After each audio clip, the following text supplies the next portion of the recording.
안녕하세요, 헌터입니다. 오늘 분석해볼 기업은 SK하이닉스입니다. 이 기업은 반도체 대장주로서 DRAM, 낸드 플래시, MCP와 같은 메모리 반도체를 주력으로 생산하고 있습니다. 월봉으로 차트 보시면요, 과거부터 꾸준하게 올라주면서 초장기 투자에 굉장히 좀 인기 있는 종목으로 자리를 잡았는데요. 하지만 최근 2년간 굉장히 가파르게 조정이 이루어지면서 다시 한번 이제 이 종목에 있어서 장기 투자를 해야 될지 이렇게 좀 의문이 드는 상황에 놓여져 있습니다. 자, 그래서 최근에 상황 보시면요, 그러니까 중간중간에 이렇게 반등이 나와주기도 해요. 하지만 다시 한번 더 크게 꼬꾸라지고 또 반등이 나와주지만 다시 한번 또 꼬꾸라지면서 굉장히 투자자분들로 하여금 지치게 만드는 이런 상황이 계속해서 연출이 되고 있는 현재 모습입니다. 자, 그래서 전저점 73,100원에 좀 찍고서 다시 한번 지금 반등에 실패를 하고 83,700원까지 꼬꾸라졌어요. 자, 이런 상황에서 다시 올라갈 수 있을지, 과거처럼 크게 좀 올라가는 구간이 나와줄지 우리가 분석을 통해서 알아보도록 하겠고요. 여러분들 지금 대부분 다 물린 구간으로 판단이 됩니다. 그래서 각자 평단에 따라서 앞으로 이제 어떻게 대응을 해야 될지 투자 전략까지 같이 알아보도록 하겠습니다. 자, 이어서 수급 상황입니다. 한 달 기준으로 개인과 기관이 사주고 있고 외국인이 연일 팔고 있는 상황입니다. 자, 외국인과 기관은 계속해서 비슷한 포지션 유지하고 있는데 개인이 최근 2거래일간 매도세를 보여주면서 아쉬운 상황이 연출되고 있습니다. 자, 그리고 이어서 공매도 비중인데요. 공매도 비중은 그래도 과거에 비해서 많이 안정화된 모습입니다. 주가가 너무 많이 다시 한번 내렸기 때문에 공매도 비중이 다시 커질 리가 없죠. 그렇기 때문에 지금 너무 많이 바닥까지 내려와서 공매도 비중이 많이 낮아진 모습 우리가 확인할 수 있습니다.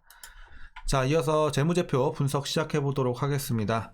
2018년도 매출부터 보시면요, 40조, 26조, 31조, 42조, 44조, 24조. 그러니까 과거에 다시 한번 눌렸다가 다시 올라가는 듯 했으나 다시 올해 꼬꾸라지면서 내려오는 모습을 보여주고 있습니다.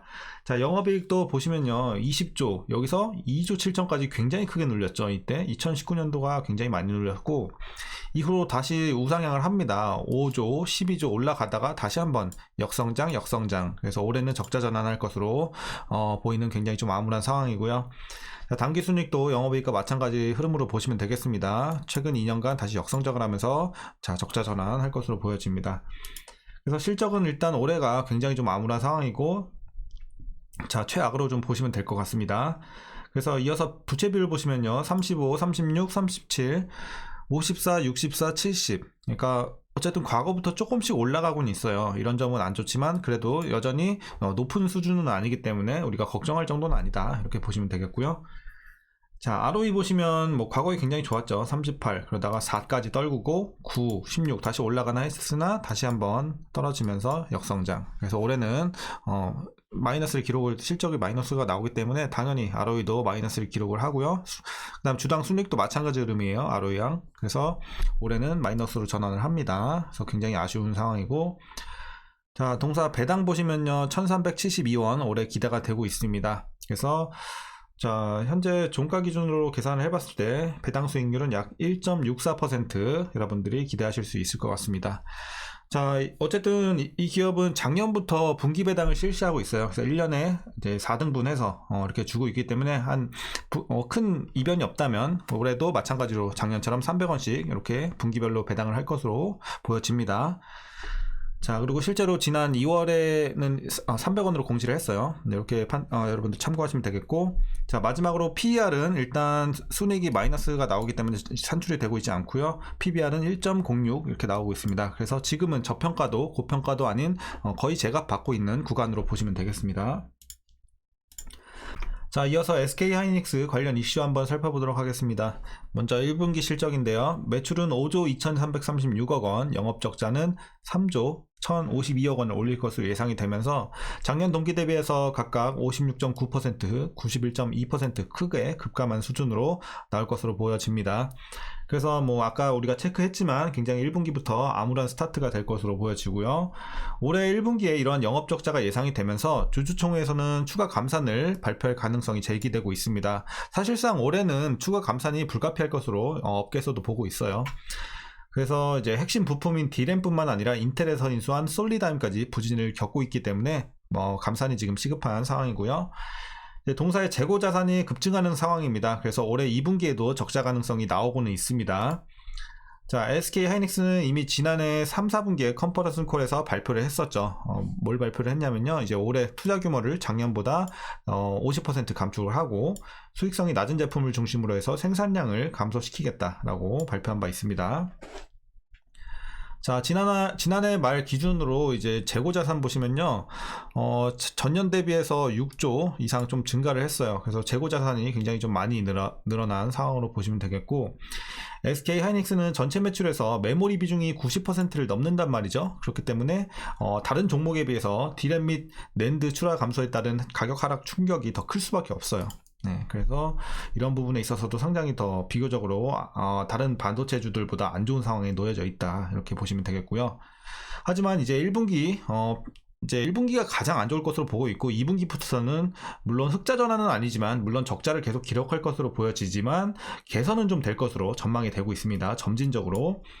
자, 재고 피크는 역시나 1분기, 그래서 다소 완만하지만 2분기부터는 차차 이제 실적 개선 구간에 진입할 것으로 추정이 되고 있고요. 수요는 1분기 낮은 기저효과와 신규 서버용 CPU 양산 출하 효과로 우상향이 유력합니다. 그리고 공급 측면에서는 가동률 조정과 설비 투자 축소의 효과가 본격적으로 나타나기 시작할 것이라고 합니다. 그래서 이에 따른 영업적자 규모는요, 2분기는 3조 6천억 원, 3분기는 2조 9천억 원, 4분기는 1조 5천억 원. 그러니까 점차적으로 적자가 축소가 되지만 계속해서 일단 올해 자체는 적자를 계속해서 4분기까지 이어갈 것으로 업계에서는 보고 있습니다. 물론 이제 연내 어떤 굉장히 좋은 이슈가 들어온다든지 업황이 개선이 빨리 된다면 흑자 전환을 할 확률도 있겠지만 어쨌든 지금 상황에서는 4분기까지는 적자를 계속해서 기록할 것으로 보여지는 좀 안 좋은 상황입니다. 개선은 되지만요. 네, 그래서 이렇게 좀 최근에 이슈 마무리하겠고요. 여러분들 이제 마지막으로 투자 전략 말씀드리면서 영상 마치도록 하겠습니다. 자, 먼저 신규 진입에서는 저는 반대 의견 좀 드리도록 하겠습니다. 물론 지금 많이 내려오긴 했지만 뭐 저평가 구간도 아니고 그렇다고 앞으로 나올 재료도 지금 올해는 좋지 못한 상황이기 때문에 올해는 계속해서 개선이 되더라도 조금씩 올라가거나 굉장히 좀 지지부진한 상황이 계속해서 이어질 것으로 저는 개인적으로 판단을 하고 있습니다. 자, 그래서 여러분들 일단은 신규로는 굳이 이 종목 보지 마시고 반도체가 물론 좋아질 수 있다고 하더라도 차라리 다른 종목 보는 게 저는 그래도 메리트 더 있을 것으로, 기간 대비 수익률은 그게 더 나을 것으로 보고 있습니다. 자, 그리고 이제 기존에 보유하신 분들 대부분 다 물리셨을 거라고 생각을 하지만 혹시라도 이제 수익 구간에 계신 분들은 자, 최종 목표가는요, 제가 10만원까지 좀 드리도록 하겠습니다. 그래서 많이는 못 드리고 보수적으로 드릴 수밖에 없는 현재 상황이고요. 10만원 최종으로 보고 가져가시면 될 것 같고, 반대로 이제 물리신 분들은 어떻게 대응을 하시냐면요, 일단은 자, 10만원 언더에서 물리신 분들은 계속해서 보유하시다가 본전 부근에서 나오시면 될 것 같고요. 뭐 이제 10만원 위의 구간, 이쪽이 제일 많을 거란 말이죠. 그래서 보통 장기 투자를 하시는 분들이 많아서 아마 10만원 위의 구간이 많을 텐데, 어쨌든 요 꼭대기 구간 있죠. 뭐 12만원에서 한 14만원 요 구간에서 물리신 분들은요, 일단 물 지금 타셔야 돼요. 그러니까 기존에 안 타셨다면 일단 지금이라도 물 타시고, 지금 물 타기 나쁘진 않거든요. 많이 내려왔기 때문에. 자, 그래서 지금 물 타 주셔서 어디까지 맞춰주시냐면요, 꼭대기 구간 분들은 11만원 언더까지 맞춰주셔야 돼요. 그러니까 이상적인 거는 10만원 언더거든요. 10만원 언더가 가장 이제 이상적인 구간인데, 사실 이 12만원 위에서 물리신 분들은 10만원 언더까지 내려오기가 조금 빡셀 수 있어요. 그렇기 때문에 못해도 11만원 언더는 맞춰주셔야지 여러분들 나올 수 있는 기회 있습니다. 이렇게 좀 보고 있고요. 그리고 이제 12만원 밑에서 물리신 분들은 한 10만원까지 충분히 맞춰주실 수 있을 거로 판단이 됩니다. 그래서 각자 여러분들 평단에 따라서 그렇게 평단 관리 해주시고 차후에 개선이 되면서 조금씩은 올라올 것으로 보여지거든요. 당분간은 좀 힘들지만. 그래서 2분기부터는 조금씩 개선세가 나올 것으로 기대가 되니까 여러분들 뭐 가파른 상승은 좀 기대하기 힘들지만 당장으로선 그래서 여러분들 이렇게 좀 10만원 근처에서 좀 나오시길 바라겠고요. 위에서 물리신 분들은 11만원까지 좀 맞춰서 여기까지 올라오면 나오시면 좋을 것 같습니다. 혹은 뭐 한 10만원까지 왔을 때 손절을 하셔도 괜찮은 방법이 되겠고요. 그래서 뭐 어쨌든 나는 뭐 10년 뭐 20년 가져간다 하시는 분들은 뭐 굳이 지금 분석할 필요도 없어요. 분석할 필요도 없고 그냥 계속 가져가시면 되는 거고, 어쨌든 그 정도까지는 아니고 한 중장기적으로 보시는 분들은 이렇게 좀 대응하시는 게 맞지 않나 판단이 됩니다.